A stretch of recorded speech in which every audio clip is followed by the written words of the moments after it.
Welcome to a new edition of the Famous Interviews with Joe Dimino. On this episode, we talk with storytelling business coach, speaker, multi-published author, and podcaster Marsha Vanwynsberghe. It has become her mission to share her story deeply and more openly. She wrote in 3 collaborative books, spoke on stages, launched 2 podcasts, and continues to inspire. She is currently in the process of becoming a Master Practitioner of NLP and will be creating a certification to support people using NLP technique to heal, own, and write their own stories and help them find and use their voices. She also has a dream of creating a publishing house to support people in sharing their stories, supporting authors, and becoming published authors. Enjoy this interview. Thanks for taking a minute out today. I appreciate it. Absolutely. Happy to support. So you've lived quite a life. Yes. Yes. All right. So probably everything you went through in your life was probably some kind of preparation for living through the last 2 years of COVID. Oh, actually, what a great question. Yes, that's very true. I know that when COVID happened and many people felt like, it was the worst thing in the world and all of, I'm not saying it wasn't. I'm not saying for some people. But for my husband and I, we both went, okay, well, we've gone through much worse than this. This is really not. It's all perspective. I turned 50 in COVID. We both did. And I can't tell you how many people said that is just terrible. And I'm like, it's not terrible. I've lived through terrible. This is not terrible. So what revelations or realizations did you come to over that time? Maybe things that you learned about yourself that you didn't realize before? I think that I was stronger than I thought I was, that I tried to shift it and think, how is this happening for me? What can I do with this time? And for me, I actually did lose my full-time job. It never did come back. And in that time, I remember thinking, okay, I can sit here and complain or be frustrated, or maybe this is actually the window of time that I've been asking for. Like maybe I have been asking for the window of time to, grow my own business, to create something strictly for me to support others. And that's the energy behind it, was that this is happening for me. And I think the other thing during COVID for myself was really looking at it and thinking, like, what is important? What is actually important in my life? And that it just allowed me to get more clear on what that was. And that is all about feeding our energy and allowing us to continue to show up as our best version of ourselves. So you're a business owner, you're a podcaster. There's a lot of things that go in, like when you look down on paper as far as what you do. But if someone was to come up to you and you had to explain the length of a tweet or in a succinct way, what do you do? How would you do that? I would say that I am a storytelling business coach, a speaker, podcaster, and author, and I help people to learn how to heal, own, and write their stories, whether they want to write them in a book or they want to use their voice in a podcast, that they want to use the lessons that they've learned to make an impact in someone else's life. It's like it truly is paying it forward. So let's go back to the beginnings of your life to kind of get an idea of how you got this motor going for yourself. Talk to me about where you were born and raised and kind of what your childhood was like. I was actually born and raised in Chatham, Ontario, and I lived there till I was around 10, and then we moved to a farming area, which I really didn't love my parents for that at the time, but it was actually one of the best things ever. And I lived in a small community in and around Tillsonburg, Ontario, and grew up there, and went into school in kinesiology and really spent time helping others to physically rehab from injuries, but spent a lot of time coaching people how to overcome injuries. Married my high school sweetheart. We've been married for almost 29 years. And I would say that I grew up in an environment where I watched my dad as an entrepreneur start, stop, try many different things. So it's in my blood to be an entrepreneur, and it's just showing like what is possible. I think the thing that's probably hard for a lot of people is failure and change.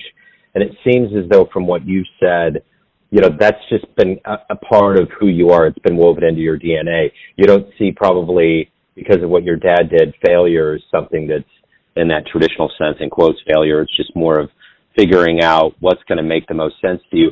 So how did that kind of idea matriculate you to help you set up your own business and become who you are? Yeah, I think that's a great point. I mean, one of the things I constantly say is like the story only ever has the meaning that you give it.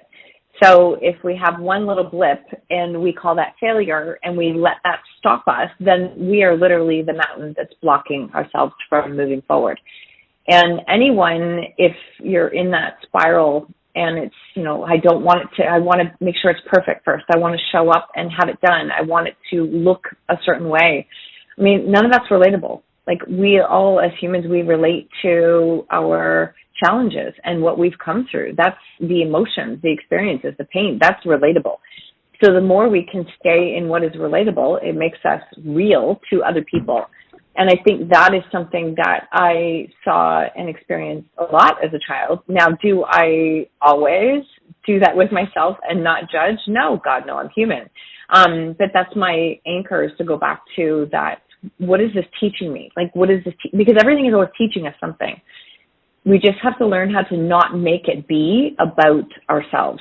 And I think the other thing is that as an entrepreneur, you start off and it's like, what's the business plan? What does it look like? I don't know half the time. Like, it's like, what feels right? And where am I in my zone of genius or strength? And then can I be there and allow other opportunities to come in? And that's what happens. Sometimes it's like, you think you're starting on this path and you have to get into movement and action. As humans, we spend way too long waiting to get ready. And you have to get into movement and action. And then all of a sudden, 3 degrees to the right comes an opportunity that's like, oh my gosh, I didn't even see that coming. So when we get into that space of movement and action, we continue to open up other doors that we couldn't even see in the first place. So there's tons of possibilities and opportunities when we start moving. It's interesting. I think one of the ways that most people feel that or pivot through that is either having a child or moving fairly quickly. I think those are things that are pretty magnanimous. Mm-hmm. You don't realize how they're going to reverberate in our lives. I mean, that's my experience, is that you can't be at a point where you're like, all right, well, I think everything's, the bow is tied neatly. Let's go. It's just, it's not real. It's not real. It's not. It's like, those TV shows are not real.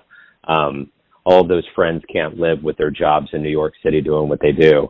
No, drinking coffee all day. No. Yeah, just hanging out. Yeah, why not? So let me ask you this. For somebody that's a life coach that dispenses all of this wisdom and know-how onto people, you have to take that on too. You have to take on people's feelings and emotions. How do you parlay through that? How do you get to a point where you don't let that bog you down and help them through you being you? That's a great question. It's a really good question. And especially since a lot of the stories that I do attract are the heavier stories. They are like, there's definitely components to shame, judgment, feeling stuck in them. So I had to learn very early that, I just want to lead with heart. I want to help them create change in their life. But if I take it on completely, then I'm not serving myself and I'm ultimately not serving them. So I try really hard to continue to do my own self-care and take care of myself so that I can approach those calls in that space of how can I support you best without actually carrying it. And that was a lesson I learned as this business was starting to grow just through my own life experiences, that I choose what I carry every single day. And if I carry everything that is everyone else's, then I'm bogging myself down and I'm actually not helping them in the big picture. So I try really hard to just work on being that mirror or that source of support without actually physically taking it on to carry. Not always easy. It's not always easy because some of the stories are unbelievable. But when I can see the change that it's making and it can help someone else, you can see that's setting an example for them that they can help others, but they don't have to carry all of the things from their clients too, because it really doesn't serve anyone. So as a writer, I'm curious if you go back in your life, the one thing I think that was very key about living the past couple of years was that art was a pretty major part of keeping things light and not getting really dark, whether it was TV, movie, music, books. So I'm curious, and this could be either a book or an album, what artistic piece in your life did you take in that really changed you, that opened you up, that made you who you are? I would say, for me, that's a great question. There's definitely some books that opened up my eyes to what was possible, because I was very much living in a shame story for a period of time. I remember reading Glennon Doyle's book, Love Warrior, and that was such an eye-opener that I went, wait, you can actually share a difficult story and still leave everyone in integrity. That opened up my eyes to what was possible. And then I continued to read. There was another one called Stay Close, and that was Libby Cataldi, and that made a massive difference. And then at this point in my change and growth, it actually led to a lot of YouTube videos and podcasts, and they made such a big difference in helping me to shift my mind. And especially during these last 2 years, something I know about myself is that what I'm taking in creatively. And that could be a podcast. That could be an audiobook. It could be music. And the music changes literally every day. There's all different kinds of things that I like to take in. But I really consciously looked at that and went, okay, you're not going to sit here, no offense to anyone, I'm not going to sit here and watch 10 hours of Netflix every day, because you have an opportunity to do something during this time. So please don't waste this time. That's what I just kept saying to myself. I wanted no regrets. So if I did tune in and wanted to, there's nothing wrong with Netflix, but it was never allowed till at night when other things were done. And how can I do things, listen to things, keep myself open to different modalities that allow my creativity to keep going, that allow me to see what is possible, that allow me to pour more belief back into me. So that was that still is a very conscious decision that I work on every single day. So to kind of get to a better point of understanding what you do, take me through a typical day where you may hit every single thing that you do, from your profession, business owner, podcaster. How does that day work for you? And what motivates you through the day?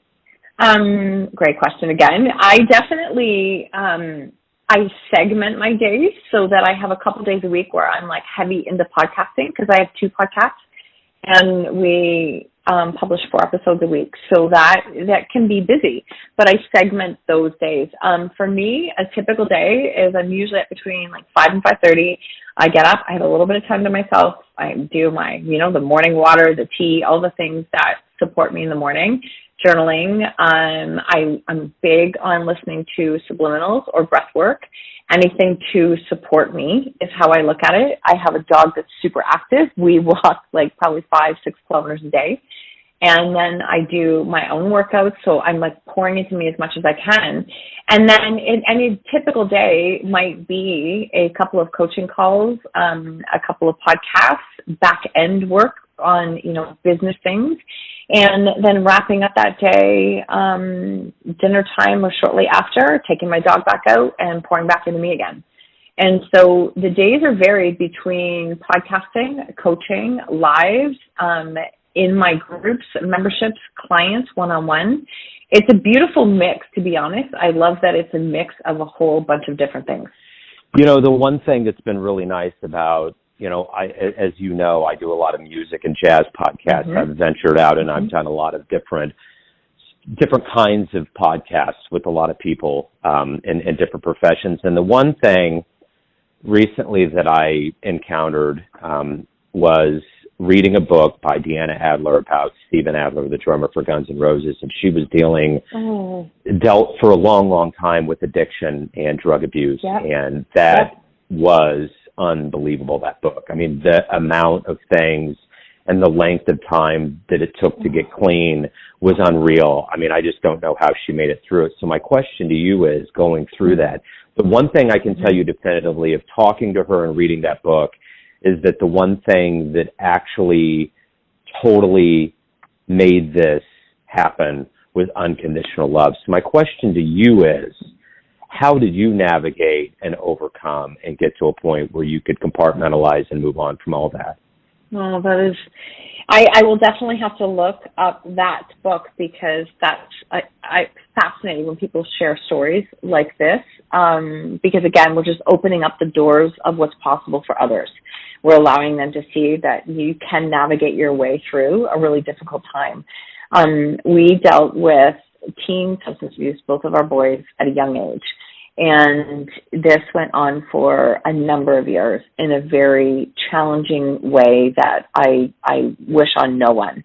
And during that time, I got very small. I lost my voice. I just spent every ounce of energy I had in trying to fix, manage, and control a situation. And I think that that's an inherent mom trait. It's an inherent trait of me that I had to learn that it actually was not serving me. And I know somebody gave me the book Stay Close, and that's essentially what she did in her book, was that it's how could she stay close from a distance? How could she lovingly detach from her son and what he was going through? It's not easy. It's definitely a trial and error, but that trait, that lesson has served me 10,000 times over in my life, and it's very, very freeing. I think that it's a hard one to learn. You learn to detach and surrender when you have no other options left. It's not something you go to. It's like the last one that you go to. And I came to a space where I had this realization that I was doing everything I could in my power to fix, manage, control, change the situation. And it was doing nothing. And it was actually, it was hurting me more than anything. And a counselor at the time said to me, you need to be a springboard. If they choose to come back, you have absolutely nothing to offer anyone right now. You have to detach. And that's what I started to learn how to do. And you can detach with love. You can send somebody love and not put the energy in trying to control and manage what they're doing. What it really comes down to is, as my own podcast is called, Own Your Choices, Own Your Life. I had to learn how to own my own choices and take responsibility for me, and not be in a space of putting all of my energy into everyone else. That is when my relationship with myself changed. Then I changed how I started to show up. It changed my relationships. It opened up a business that I didn't even know was going to become a business. And that's really that space of learning to love and detach and forgive and take radical responsibility for ourselves, as opposed to trying to fix everyone else. So let's switch gears here and go into your business and into the work that you've done in your life. What's been the best fan letter or response that you've ever gotten back? Oh, I actually just got one back yesterday, that from somebody I haven't really had a conversation with, and she tagged me on a post, and she just said, "Thank you so much for allowing me, giving me the permission to be me, giving me the permission to tell the world that yes, I am bipolar, and yes, this is a beautiful thing, and no, it's not a flaw. You've given me permission to own who I am." And that was from somebody I haven't had a conversation with, and I went, okay, that's just, if that's the permission that I'm giving, that I'm very grateful for that. I'm very grateful for that. So sometimes we're, ultimately fueled by those that we admire, role models, heroes around us. Who would that be for you? I mean, I think if I go big, I have to say Brené Brown, because she's been she's somebody I would love to meet in my lifetime.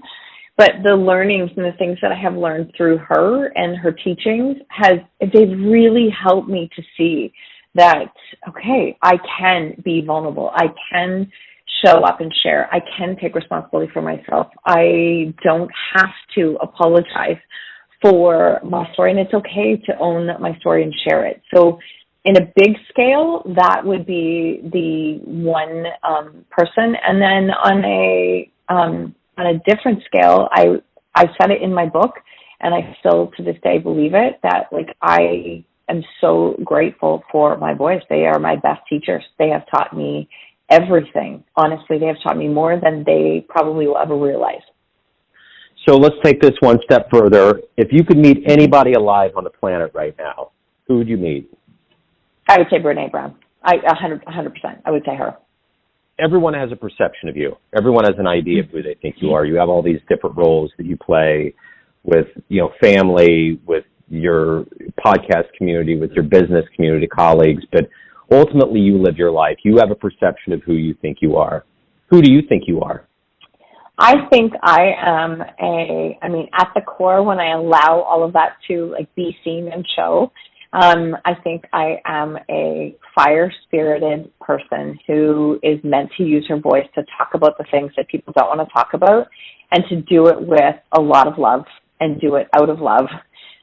But there's a feist there. There's a feist that's in me that is not meant to be kept quiet. She's meant to be heard, and she's meant to be shared, because the words are meant to support others, and that's not going to happen if I stay quiet. And I'm not meant to stay quiet. So I think that's literally who I am at the core. But I'm also very much an introvert that needs that time to recharge. And I'm just, through age and experience, I've gotten much better at learning to listen what I need, because when I pour into me, I have more to give back to the world, which is really ultimately what's important to me. Okay, Marsha, to get to the good part here of learning more about you, anybody that wants to get involved with your services, your books, and anything in your world, where do they go? How do they figure all that out? I think the easiest thing is my website, and it's marshavanw.com, because my last name is very long. It can be a mouthful. So it's everything social media-wise, Google-wise. My website is Marsha Vanwynsberghe. My podcast is called Own Your Choices, Own Your Life. We're at like episode 425 right now. And so that comes out 3 times a week. I have a second podcast, Everybody Holds a Story, and it's all about bodies and stories. And all of my books are available on my website or on Amazon. Wonderful, Marsha. Thank you for taking some time out. Good luck with everything. I appreciate it. Thank you so much for the chat, Joe. Honestly, I really appreciated it. Thanks for tuning in to another famous interview with Joe Dimino, where we cover the world of art, literature, and music around the globe. If you want to hear more interviews, visit the Famous Interviews with Joe Dimino channel on YouTube. Thanks again for listening, and until next time.